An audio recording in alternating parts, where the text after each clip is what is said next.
नमस्कार मित्रों, आज के एम्प्लॉयमेंट न्यूज या फिर कह लीजिए रोजगार समाचार के इस सत्र में आपको पुनः पटना हाई कोर्ट के एक वैकेंसी के बारे में बताने जा रहा हूँ। देखिए, मेरे सामने पटना हाई कोर्ट का वेबसाइट खुला हुआ है। वेबसाइट खोलने के बाद इसको रिक्रूटमेंट वाला सेक्शन देखिए, सर्च किया मैंने, ये रिक्रूटमेंट आया। यहाँ क्लिक करिए। रिक्रूटमेंट में आप क्लिक करने के बाद यहाँ देखिएंगे कि यहाँ link for applying x cadre. सबसे पहले हम लोग व्यू में जाएंगे, व्यू देखते हैं कि यह वैकेंसी क्या है। 2 दिन पहले तक यह लिंक काम नहीं कर रहा था, आज काम कर रहा है। सबसे पहले हम लोग हाउ टू अप्लाई ऑप्शन देख लेते हैं। देखिए, हाउ टू अप्लाई का विकल्प दिया हुआ है, ऑलरेडी रजिस्टर्ड टू रजिस्टर, तो यहाँ आप क्लिक करेंगे। क्लिक करने के बाद आपका सारा विवरण इसमें भरना है। देखिए, अपने आप स्टेप बाय स्टेप बताना शुरू कर दिया है। इसमें देखिए, candidates name, middle name, first name, middle name और लास्ट नेम। जैसे मान लीजिए आपको लिखना है भरोसे राम भरोसे मैं। ठीक है, ऐसे आपको जो भी लिखना है सारा विवरण इसमें भर डालिए, ओटीपी जनरेट करिए और रजिस्ट्रेशन कर लीजिए। ये हो गया पंजीकरण की बात। अब चलते हैं हम वैकेंसी क्या है और उसका विवरण देख लेते हैं। देखिए, डिटेल्ड एडवर्टीजमेंट पर आप क्लिक करिएगा। यह लिंक मैंने gali-kucha.blogspot.com पर पहले ही डाल दिया है, तो आप में से जिसको भी विवरण देखना है या बाकी चीज़ें देखनी है, गली कूचा पर विजिट करें और वहाँ सिर्फ यही नहीं, इसके अलावा विभिन्न प्रकार की चीज़ें आपको मिलेंगी वहाँ। देखिए, यह है इसका ऑफिशियल नोटिफिकेशन। अर्थात एक चीज़ मैं हमेशा आपसे कहूँगा, कभी भी कोई भी विज्ञापन देखना हो तो अधिकृत वेबसाइट पर ही देखें। जैसे यहाँ देखिए, पटना हाईकोर्ट .gov.in। आप लास्ट में .gov.in अगर सरकारी है तो, गैर सरकारी है या फिर ऑटोनोमस बॉडी है तो उसके अपने अपने वेबसाइट होते हैं। चलिए बता देते हैं आपको, 28 तारीख से फॉर्म भरा जाना शुरू हो गया है और लास्ट डेट 27 अगस्त है। आप 27 अगस्त की प्रतीक्षा ना करें, उसके पहले भर दें।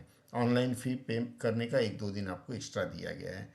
इसमें देखिएगा कि यह जो वैकेंसी आई है वह 68 वैकेंसी है और एक्स कैडर असिस्टेंट इस पद का नाम है। ग्रुप सी पोस्ट है, लेवल 4 में, अर्थात आपका शुरुआती वेतन 25,500 होगा। बाकी जो अलाउंसेज जुड़ेंगे वो अलग से 7th पे कमीशन के अनुसार। और इसमें अनरिजर्व्ड है 29।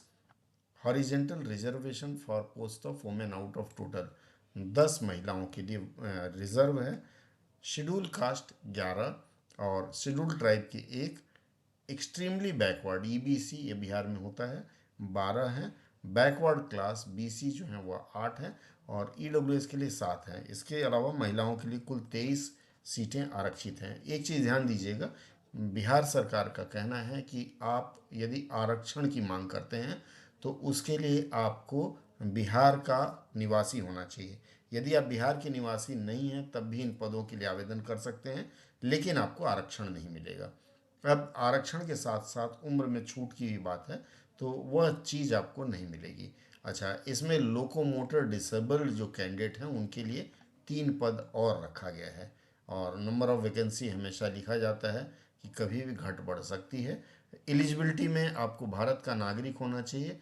अगर तिब्बतन रिफ्यूज़ी हैं, 1 जनवरी 72 के पहले आए हैं, या फिर इसी तरह से Pakistan, Burma, Sri Lanka, east Africa, Tanzania, ये भी हैं जो परमानेंट स्थायी रूप से भारत में सेटल हो गए हैं, तो उनके लिए भी यह भर्ती है, आवेदन कर सकते हैं।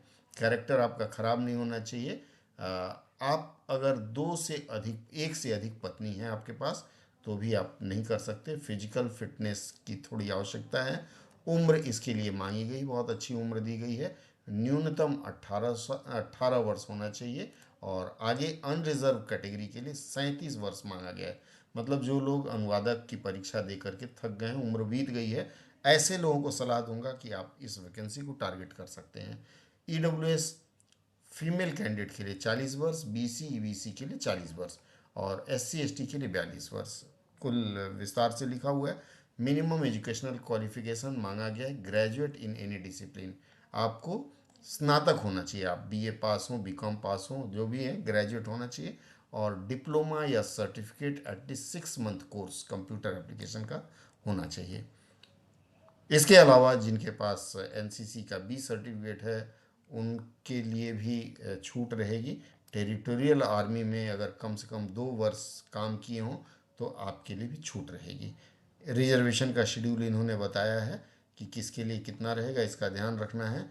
और लोकोमोटिव जो लोग वैसे विकलांग हैं उनके लिए भी है। नॉन क्रीमी लेयर बिहार सरकार के प्रयोजनार्थ। और इसमें कैंडिडेट क्लेमिंग रिजर्वेशन, जो रिजर्वेशन मांग रहे हैं उनको डोमिसाइल या परमानेंट रेसिडेंट बिहार का दिखाना पड़ेगा। इसके अलावा अलग से कोई क्वालिफिकेशन नहीं है। इसका सिलेक्शन जो होगा वह रिटेन टेस्ट होगा, कंप्यूटर प्रोफिशिएंसी टेस्ट होगी और बाद में इंटरव्यू साक्षात्कार।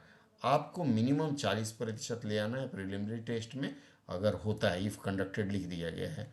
उसके बाद 40% लिखित परीक्षा में, 40% कंप्यूटर टेस्ट में और 30% इंटरव्यू में। अगर इतना आता है तभी आपका चयन हो पाएगा। देखिएगा, फ़ी की अगर बात करें तो अनरिजर्व बीसी ईबीसी के लिए 1500 रुपया है और एससी एसटी लोकोमोटर डिसेबल्ड जो हैं उनके लिए 750 रुपया है।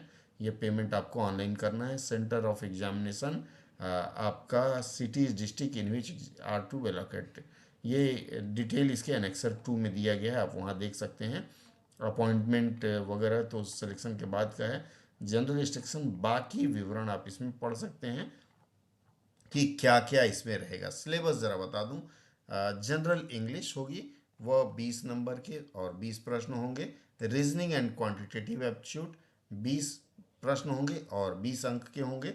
जनरल अवेयरनेस ये 10 प्रश्न 10 अंक के। प्रिलिमिनरी आप क्वालिफाई करते हैं, इसके बाद आता है आपका फिर से रिटन टेस्ट।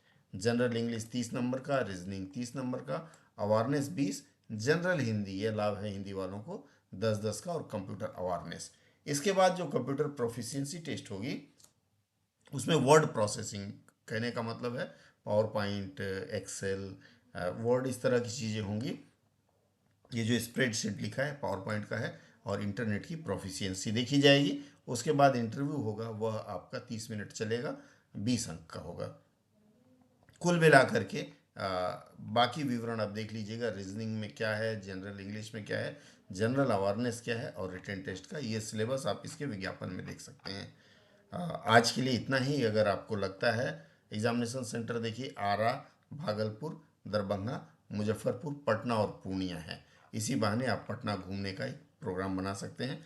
आइए आवेदन करना शुरू करें और प्रयास करें, आपका सफल होना इसमें आवश्यक है। बहुत बहुत धन्यवाद।